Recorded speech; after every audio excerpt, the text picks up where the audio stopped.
Hello hi friends, welcome back to our channel. Okay friends, ఇలాంటి videos అందరికన్నా ముందుగా చూడాలి అనుకుంటే మా ఛానల్ మొదటిసారిగా చూస్తున్నట్టయితే ప్లీజ్ సబ్స్క్రైబ్ చేయండి. అలాగే పక్కనే ఉన్న బెల్ ఐకాన్ని క్లిక్ చేయండి ఫ్రెండ్స్. తప్పకుండా సబ్స్క్రైబ్ చేసుకోవడం మాత్రం మర్చిపోకండి. ఇలాంటి వీడియోస్ అందరికన్నా ముందుగా చూడగలుగుతారు. ఇప్పుడు మనం వీడియోలోకి వెళ్ళిపోదాము. ఇంకా కిచెన్లోకి వెళ్తుంది రాధ. ఇంకా సునంద, ఏంటమ్మా ఇలా వచ్చావేంటి, ఏదైనా కావాలా, ఇంకా టీ కాఫీ లాంటిది ఏదైనా పెట్టియమంటావా అనేసి అంటే, లేదత్తయ్య నేను కూడా వంట చేద్దామనేసి వచ్చాను, ఈరోజు నేనే వండుతాను అనేసి అంటే, నువ్వా, నీకెందుకమ్మా శ్రమ, మేము ఉన్నాం కదా, మేము చేస్తాంలే, మీరు సరదాగా కబుర్లు చెప్పుకోపోండి అనేసి అంటుంది. ఇంకా సునంద, లేదత్తయ్య నేను చేస్తాను, ఈరోజు మేమందరం ఉన్నాం కదమ్మా, నీకెందుకు శ్రమ అనేసి అంటే, లేదత్తయ్య నేనే చేస్తాను అనేసి అంటుంది. ఇంకా సరేలే, నువ్వు అంత ఇష్టంగా అడుగుతున్నావు కదా, కాదనలేకపోతున్నాను, లేదంటే మేమే చేసేవాళ్ళము. సరే అయితే ఏం వండుకుందాము అనేసి అంటే, గుత్తి వంకాయ కూర నేను చేస్తాను అత్తయ్య, చాలా బాగా చేస్తాను అని మా అమ్మ అంటూ ఉండేది, అందుకనేసి ఈరోజు నేను చేస్తాను, మీరు ఎలా ఉందో మీరు కూడా చెప్పండి తినేసి అనేసి అంటే, సరే అమ్మ అనేసి ఇంకా గుత్తి వంకాయ కూర చేస్తూ ఉంటుంది. ఇంకా రాధ ఇంకా కాసేపు తర్వాత ఉన్నట్టుండి కళ్ళు తిరగడంతో ఇంకా పక్కనే ఉన్న సునంద, రాధ ఏమైందమ్మా, ఏమైంది అనేసి అంటే, ఏమో తెలియదు అత్తయ్య, కళ్ళు తిరిగినట్టుగా అనిపిస్తుంది అనేసి అంటే, ఇలా రా అనేసి ఇంకా సోఫాలోకి తీసుకువెళ్తుంది. ఇంకా రాధని ఇంకా అక్కడ కూర్చోపెట్టి, అమ్మ రాధ అనేసరికి తన స్పృహ తప్పిపోతుంది. దాంతో ఇంకా నందగోపాలు అలాగే ఇంకా దమయంతి అందరూ రావడం జరుగుతుంది. ఏమైంది సునంద, ఏమైంది రాధకి, మన రాధకి ఏమైంది అనేసి అంటే, ఇంకా తను కళ్ళు తిరిగి పడిపోయిందండి, ఇంకా అనేసి అంటే, అవునా, ఎందుకని అలా ఎందుకయింది అనేసి అంటే, మీకు అర్థం కావట్లేదా అండి, మనము నానమ్మ తాతయ్య కాబోతున్నామండి అనేసి అంటుంది. ఒక్కసారిగా షాక్ అయిపోతారు. ఇంకా అలాగే అప్పుడే విక్రమ్ రావడంతో, అరే విక్రమ్, నీకు విషయం చెప్పాలన్నారా, ఒక మంచి శుభవార్త విక్రమ్, నువ్వు తండ్రి కాబోతున్నావురా అనేసి అంటుంది. ఒక్కసారిగా విక్రమ్ కూడా షాక్ అయిపోతాడు. అప్పుడే అక్కడికి వచ్చిన దమయంతి, ప్రియ కూడా షాక్ అయిపోతారు. ఏమంటున్నావు సునంద, నువ్వేమంటున్నావు అనేసి నందగోపాల్ అడుగుతూ ఉంటే, అవునండి నేను చెప్పేది నిజం, మీరు తాతయ్య కాబోతున్నారు, నేను నానమ్మని కాబోతున్నారు అనేసి అంటూ ఉంటే, అవునా, ఎంత మంచి మాట చెప్పావు, ఎంత సంతోషంగా ఉందో ఈరోజు అనేసి, ఇంకా చెప్పలేనంత ఆనందంగా ఉందిరా వరే విక్రమ్ అనేసి మాట్లాడుతూ ఉంటారు.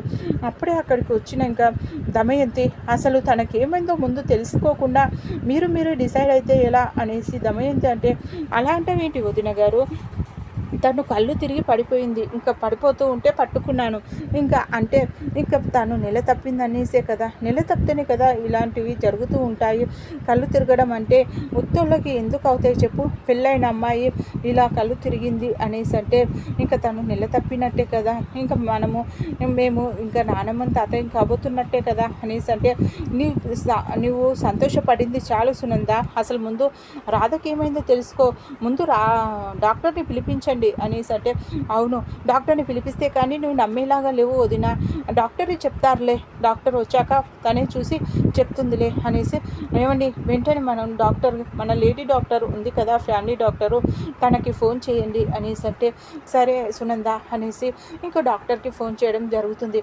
ఇంకా ఇప్పుడు కాసేపు అయితే వదిన గారు, కాసేపు అయితే డాక్టరే వస్తారు, ఇంకా రాధని చూసి డాక్టర్ గారే చెప్తారులే, అప్పుడే నీవు విందులే, అప్పుడు కానీ నీకు క్లారిటీ వచ్చేలాగా లేదు, మేము చెప్తూ ఉంటే నమ్మడం లేదు కదా, ఇంకా డాక్టరే చెప్తే మీరు నమ్ముతారులే అనేసి అంటుంది సునంద. ఇంకా దమయంతి అలాగే ప్రియ మాట్లాడుకుంటూ ఉంటారు. ప్రియ, ఏంటి మమ్మీ, ఇంకా అత్తయ్య చెప్పేది ఏంటి, రాధ ఇంకా నెల తప్పడం ఏంటి, తను ప్రెగ్నెంట్ అవ్వడం ఏంటి మమ్మీ, వాళ్ళిద్దరి మధ్యలో ఉంది, అగ్రిమెంట్ పెళ్ళి కదా, అలా ఎలా కమిట్ అయ్యి ఉంటారు, అసలు ఏంటి, అసలు ఇంకా అత్తయ్య చెప్పేది నిజమా, నాది నిజం అవుతుందా, అలా జరగడానికి వీలు లేదు మమ్మీ అనేసి అంటే, అదే కదే నాకు కూడా అసలు ఏమీ అర్థం కావడం లేదు, వాళ్ళది అగ్రిమెంట్ పెళ్ళి, అలాంటప్పుడు తను ఎలా తప్పుతుంది, అసలు తను ప్రెగ్నెంట్ అయ్యే అవకాశమే లేదు, అసలు అలా జరగడానికి వీల్లేదు, ఈ సునంద ఏదో అనుకుంటుంది కానీ తను సంబరపడుతుంది కానీ అలా జరగడానికి వీల్లేదు, కానీ ఏదో మళ్ళీ ఓ పక్క భయంగా ఉంది నాకు కూడా అనేసి అంటుంది దమయంతి. నువ్వు అలా అనకు మమ్మీ, నువ్వు అలా అంటూ ఉంటే నాకు ఇంకా టెన్షన్ వస్తుంది అనేసి ప్రియ అంటుంది. అలా మాట్లాడుకుంటూ ఉండగా ఇంకా విక్రమ్ కూడా ఏంటి అమ్మ చెప్పేది ఏంటి అనేసి షాక్లో ఉండిపోతాడు. ఇంకా సునంద ఏంటిరా అలా ఉండిపోయావేంటి, సంతోషపడాల్సిన విషయం చెప్తే డల్గా అయిపోయావేంటి అనేసి అంటూ ఉంటుంది సునంద. ఇంకా అప్పుడు దమయంతి విక్రమ్ వైపు చూసి, చూసావా మీ బావ కూడా సైలెంట్ అయిపోయాడు, ఎందుకంటే వాళ్ళిద్దరి మధ్యలో ఎలాంటి బంధం లేదు, అలాంటప్పుడు ఇంకా తను తల్లి కావడం ఏంటి అనేసి మీ బావ కూడా షాక్లో ఉండిపోయాడు. తన ముఖం తన ఎక్స్ప్రెషన్స్ చూస్తూ ఉంటే ఇది నిజం కాకపోవచ్చు అనేసి అనిపిస్తుంది ప్రియా అనేసి దమయంతి అంటే, అవును మమ్మీ బావ వైపు చూస్తూ ఉంటే అలాగే ఉంది, కానీ ఇంకా అత్తే ఒకతే ఇలా మాట్లాడుతూ ఉంది, తను మాట్లాడుతూ ఉంటే చాలా కోపం వస్తుంది అనేసి ప్రియా అంటుంది. ఇంకా సునంద ఏంటిరా సంతోషపడరా, నువ్వు తండ్రి కాబోతున్నావురా, నీ భార్య నెల తప్పిందిరా, తను ఇప్పుడు ప్రెగ్నెంట్ రా అనేసి అంటే, అవునా అవునా అనేసి అంటే, అవునా అంటావేంటిరా, సంబరపడాల్సింది పోయి ఈరోజు డ్యూటీకి వెళ్ళకుండా ఇంకా లీవ్ పెట్టేసి అనేసి సునంద అంటుంది.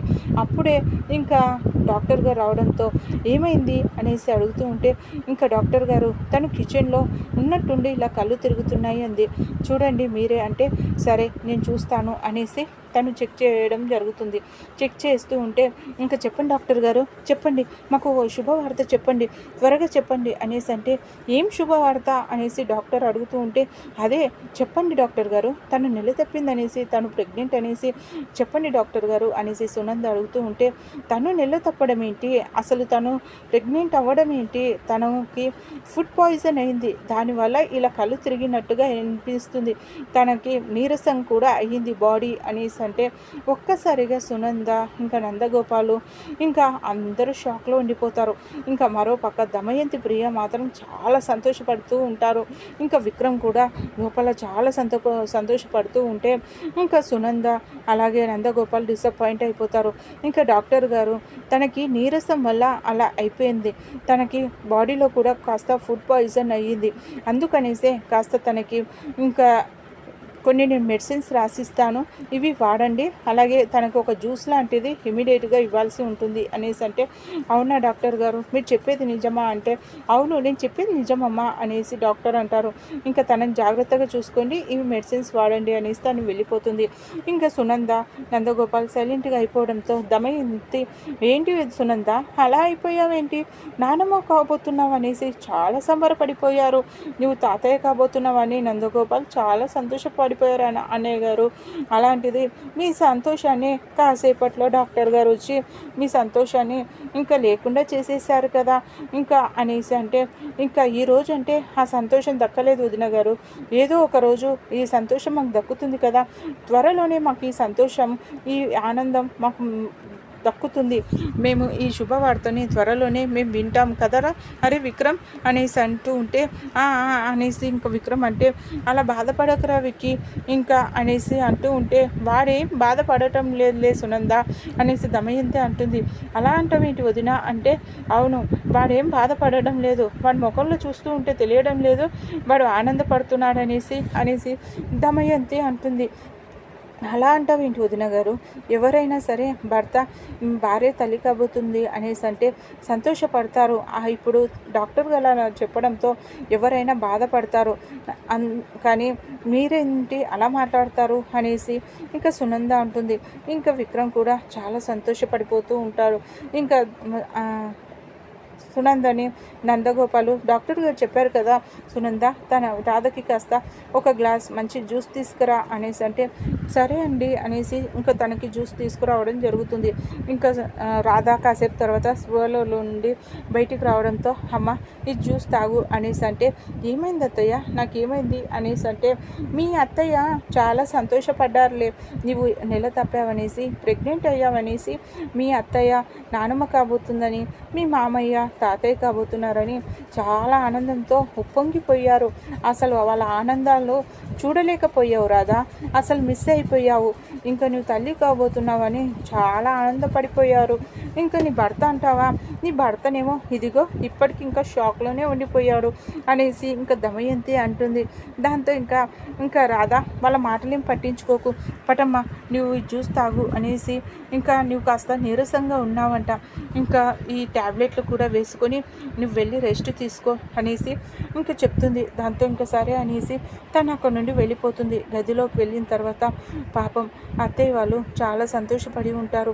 నిన్ను నెల తప్పానంటే ఏ ఆడపిల్లైనా ఇంటికి వచ్చాక ఇంటి కోడలు నెల తప్పిందంటే ఇంకా ఆ ఇంట్లో వాళ్ళు అత్తమామలు ముందుగా చాలా సంతోషపడతారు. అలాంటిది వీళ్ళు కూడా కోరుకున్నది నిజమే, కానీ మేము నిజమైన భార్య భర్తలం కాదనేసి ఇన్ని రోజులు అగ్రిమెంట్ పెళ్ళని ఉన్నాము. ఇంకా విక్రమ్ సార్ కూడా అలాగే ఉన్నారు. ఇప్పుడు నేను కోడలుగా అంగీకరిస్తున్నాను, కానీ విక్రమ్ సారు తను ఇంకా నా భర్తగా అంగీకరించడం లేదు. అలా త్వరగా మేమిద్దరము భార్య భర్తలం అయిపోతే, నిజమైన భార్య భర్తలం అయిపోతే అప్పుడు ఇంకా అత్తయ్య అలాగ మామయ్య అనుకున్నది మేము ఇవ్వగలుగుతాము, చేయగలుగుతాం. కాబట్టి భగవంతుడు మాకు ఏ రోజు అలాంటి వరాన్ని ప్రసాదిస్తారో. పిల్ల పాపలు అంటే ఎవరికైనా చాలా సంతోషం. పిల్లలతో ఆడుకోవాలని వాళ్ళకి ఖచ్చితంగా ఉంటుంది. ఇంకా ఎంతో సంతోషపడిపోయి ఉంటారు అనేసి ఇంకా సంతోషం ఇంకా బాధపడుతూ ఉంటుంది రాధ. మరోపక్క దమయంతి ప్రియ మాత్రం ఇంకా షాక్లో ఉండిపోతారు. ఇంకా దమయంతి ఇంకా ప్రియ గదిలోకి వెళ్ళిపోయి, ఏంటి మీ అత్తయ్య చూసావా ఎంత సంతోషపడిపోయింది అనేసి అంటూ ఉంటే, అవును మమ్మీ, కానీ అత్తయ్య అన్నట్టుగా నిజంగా ఈ రోజు అంటే జరగలేదు. ఇలా ఇంకా నెల తప్పిందంటే, ప్రెగ్నెంట్ అయిపోయిందంటే ఆ రాధ అస్సలు ఇంకా మనల్ని పట్టించుకోదు. మనల్ని ఇంట్లో నుండి పంపించే అవకాశం ఉంది అనేసి అంటే, అలాంటివేంటి ప్రియా అనేసి దమయంతి అంటే, అవును మమ్మీ, ఇంకా వాళ్ళంతా ఒక్కటే అయిపోతారు. వాళ్ళందరూ ఒక కుటుంబంలో అయిపోతుంది. ఇంకా వేరుగా అయిపోయేది మనం ఇద్దరమే. ఇంకా అలా జరగడానికి వీల్లేదు. ఇంకా తను ప్రెగ్నెంట్ అవ్వడానికి వీల్లేదు. తనని ఆ లోపు మనం ఇంట్లో నుండి తనని పంపించేయాలి అనేసి ప్రియ ఆలోచిస్తూ ఉంటుంది. దమయంతి ఆలోచిస్తూ ఉంటారు. ఓకే ఫ్రెండ్స్, మా వీడియో కనుక మీకు నచ్చినట్టయితే ప్లీజ్ సబ్స్క్రైబ్ చేయండి. పక్కనే ఉన్న బెల్ ఐకాన్ని క్లిక్ చేయండి. ఇలాంటి వీడియోస్ అందరికన్నా ముందుగా చూడగలుగుతారు. Thank you.